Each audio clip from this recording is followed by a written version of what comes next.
बहुत समय पहले की बात है। सोनपुर नाम का एक गांव था। उस गांव के किनारे एक छोटा सा टूटा फूटा घर था। उस घर की दीवारों में दरारें तो थीं, पर उससे भी गहरी दरारें वहां रहने वालों के दिल में थीं। उस घर में सिर्फ 3 लोग थे, चंपा, उसकी सास सरला और उसकी मासूम बेटी मोनी। महज कुछ दिनों पहले ही चंपा के पति की मृत्यु हो गई थी। घर का चूल्हा जलता रहे, इसलिए चंपा गांव के एक रसूखदार धनीराम सेठ के यहाँ मजदूरी करने लगी। धनीराम, जो नाम का तो धनी था, पर दिल का उतना ही कंगाल। उसके काले कारनामे पूरा गांव जानता था। एक सुबह चंपा काम के लिए घर से निकल पड़ी। घर की जिम्मेदारियों और मोनी को सुलाने के चक्कर में वह थोड़ी लेट हो गई थी। जैसे ही वह सेठ की चौखट पर पहुंची, धनीराम उस पर चीख पड़ा। ओ महारानी, ये तेरे बाप का घर है क्या, जो जब मन किया चली आई? घड़ी देखना भूल गई है, या फिर गरीबी ने दिमाग भी खा लिया है? साफ सुन ले, कल से 1 मिनट भी ऊपर नीचे हुआ तो सीधी पगार काट लूंगा। मुफ्त की रोटी नहीं तोड़ती यहाँ तू, समझी? गवार कहीं की। माफ कर दीजिए सेठ जी, बस आज थोड़ी देर हो गई, आगे से ऐसा नहीं होगा, गलती हो गई मुझसे। धनीराम बड़बड़ाता हुआ वहां से चला गया।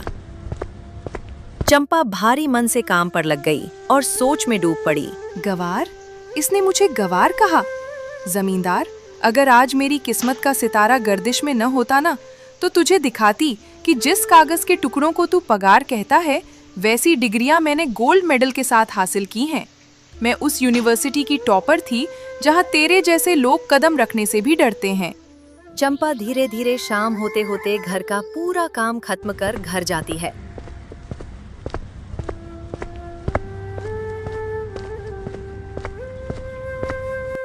बिटिया, ये सब देखकर मेरा कलेजा मुंह को आता है।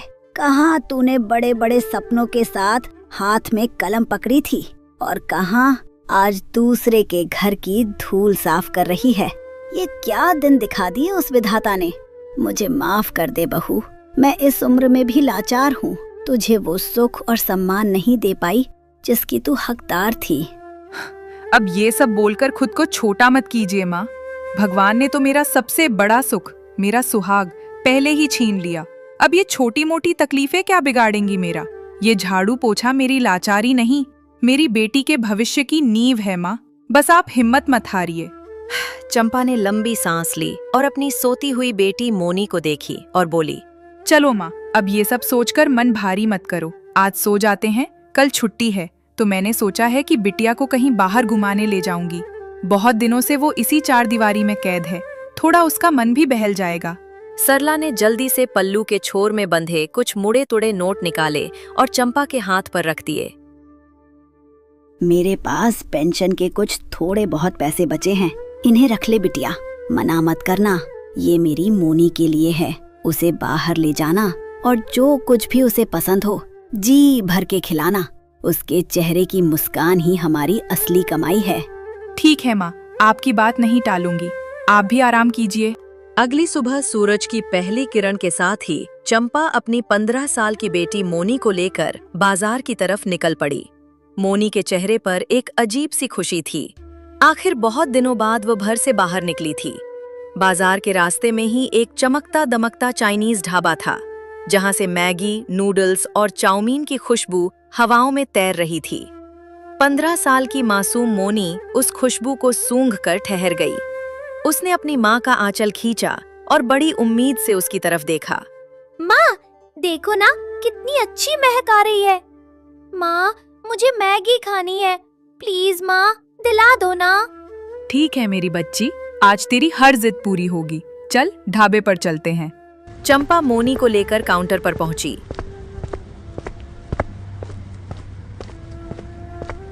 वहां एक घमंडी किस्म का आदमी खड़ा था। चंपा ने शालीनता से उससे कहा, भाई साहब, मेरी बेटी को मैगी खानी है, जरा एक प्लेट बढ़िया सी मैगी लगा दीजिए।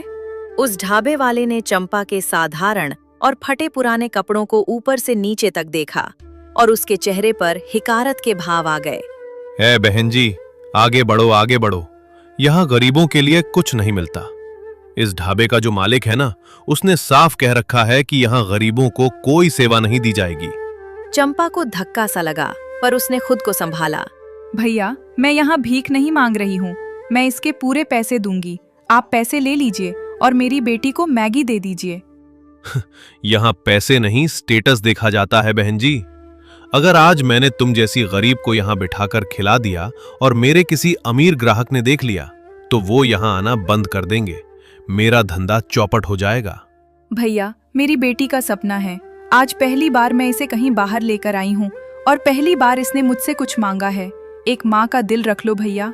मुझे माफ करो, अगर मैंने तुमको यहां कुछ भी दिया तो मेरी नौकरी चली जाएगी। भाई साहब, आखिर किसका है ये ढाबा? गांव के सबसे बड़े जमींदार धनीराम सेठ का। धनीराम का नाम सुनते ही चंपा के अंदर का स्वाभिमान जाग उठा। कोई बात नहीं बेटा, चल, मैं बाजार से मैगी खरीदकर खुद अपने हाथों से तेरे लिए इससे भी अच्छी मैगी घर पर बनाऊंगी। चल यहाँ से। ठीक है माँ, चलो। दोनों आगे बढ़े और किराने की दुकान से मैगी, नूडल्स और सारे जरूरी मसाले खरीदे। घर पहुंचकर चंपा ने चूल्हा जलाया और मैगी बनाना शुरू किया। चंपा के हाथों में एक जादू था। जब उसने मसालों को मैगी के साथ पकाया तो उस छोटे से घर से ऐसी लाजवाब और सौंधी महक उठी कि वो पूरे रास्ते में फैल गई। ठीक उसी समय शहर से आ रहा एक अमीर पति पत्नी का जोड़ा उस रास्ते से गुजर रहा था। बाजार की तरफ जाते हुए जैसे ही उस दिव्य महक ने उनके कदमों को छुआ, वे वहीं ठहर गए। वे खुद को रोक नहीं पाए और चंपा के टूटे फूटे घर के दरवाजे पर आ गए।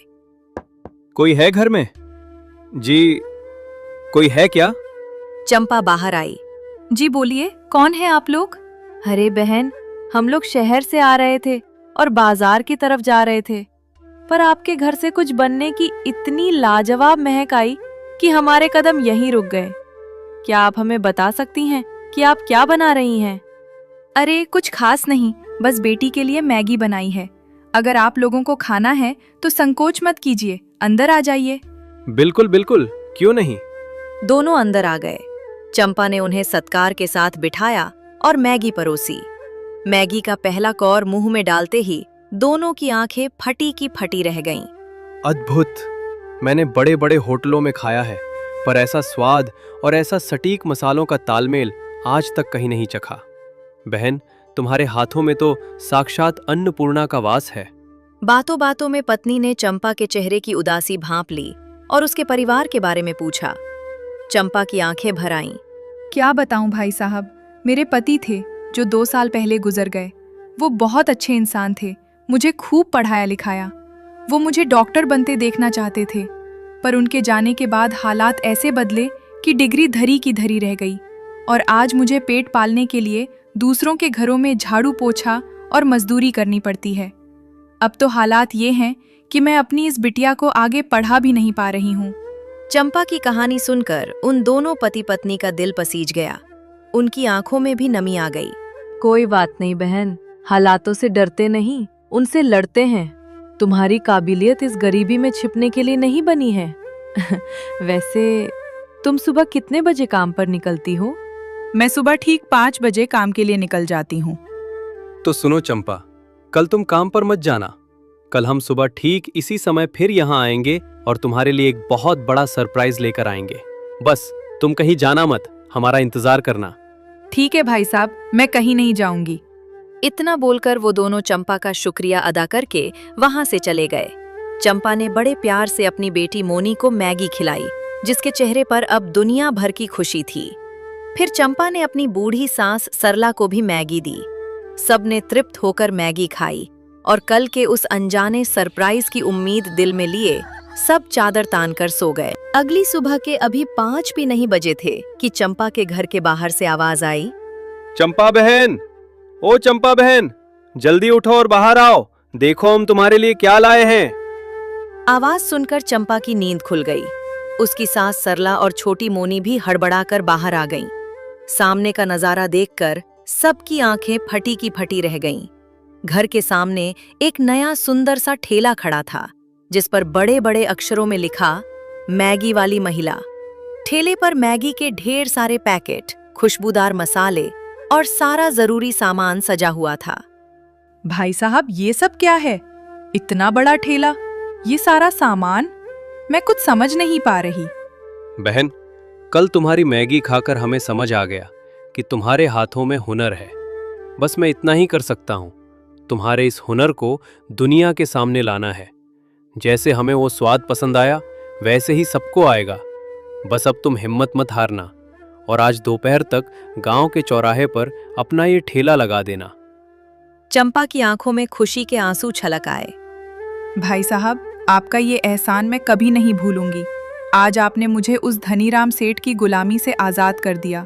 अब मुझे मौका मिला है उसे ये दिखाने का कि एक गरीब के हाथों के स्वाद में कितनी ताकत होती है। बेका, आज मुझे तुम दोनों में अपने दिवंगत बेटे की छवि दिख रही है। तुम सच में बहुत नेक हो। भगवान तुम दोनों की जोड़ी हमेशा सलामत रखे और तुम्हें हर खुशी दे।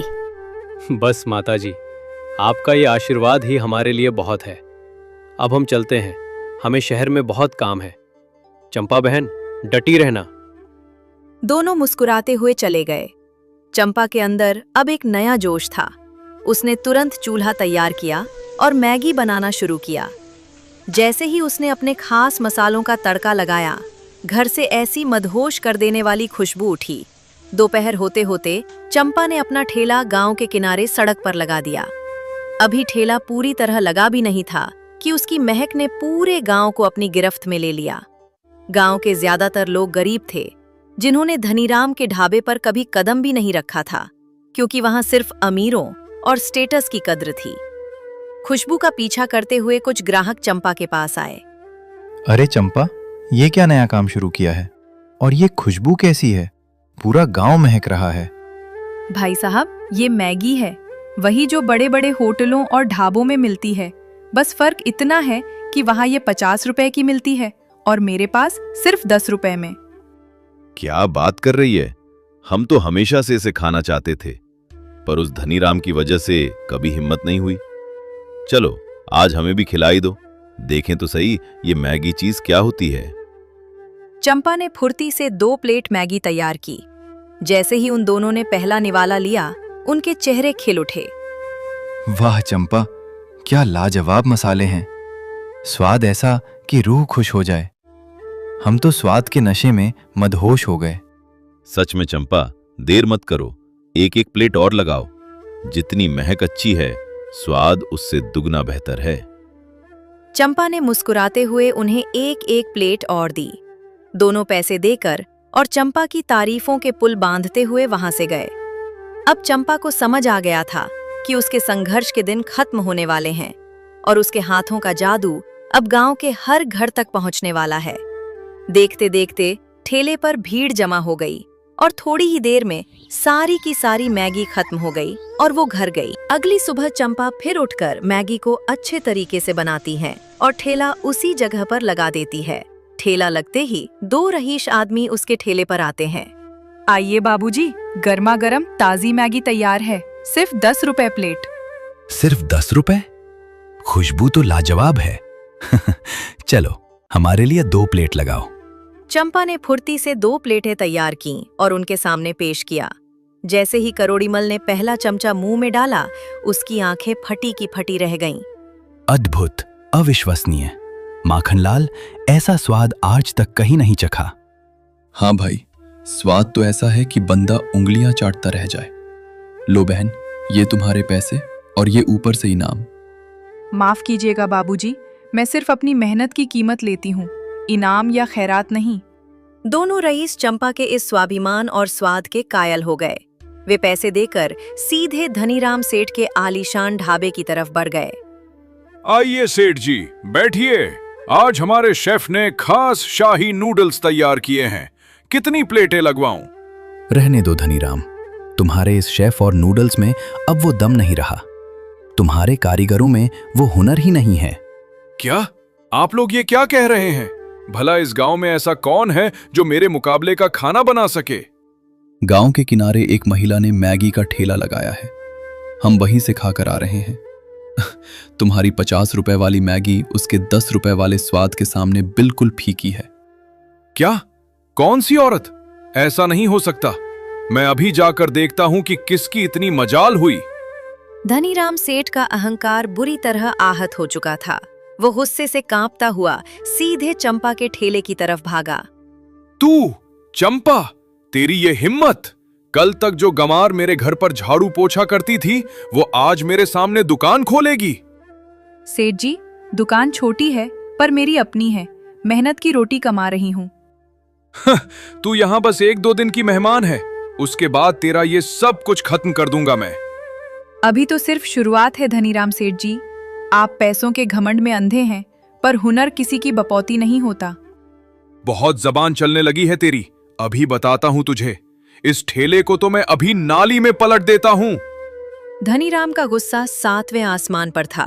वो चंपा को धमकाने लगा और ठेला पलटने के लिए आगे बढ़ा। तभी अचानक पीछे से एक कड़क और रौबदार आवाज गूंजी। वो वही परदेसी जोड़ा था। खबरदार धनीराम, अगर एक कदम भी आगे बढ़े तो सीधे जेल जाओगे। आप कौन है भाई साहब, और मेरे बीच में क्यों आ रहे हैं? पहचाना मुझे? मैं तुम्हारे यहाँ मजदूरी करने वाले हरिया का बेटा हूँ और आज मैं इस जिले का कलेक्टर बनकर वापस आया हूँ। अरे नीतीश बाबू, गलती हो गई सरकार, मुझे माफ कर दीजिए। मैं तो बस ऐसे ही गलती हो गई। मुझसे नहीं, चंपा बहन से माफी मांग और यहाँ से दफा हो जा। सेठ ने चंपा से माफी मांगी और वहां से भाग गया। ये देख चंपा बहुत खुश हुई।